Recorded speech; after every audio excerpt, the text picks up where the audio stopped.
First, make sure your ChatGPT app is updated to the latest version from the App Store, as chat pinning is only available in recent 2025 updates, and is not supported in older versions.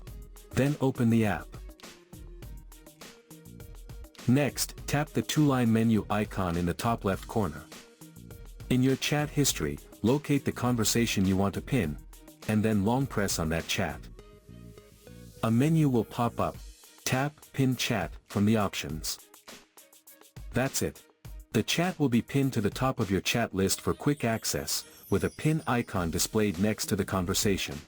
Pinning chats lets you quickly access your most important conversations without scrolling. You can pin up to a maximum of 3 chats per account. To unpin any chat, long press the pinned conversation. And select Unpin Chat from the menu. The chat will then be removed from the top of your list. So that's how you can pin and unpin chats in ChatGPT.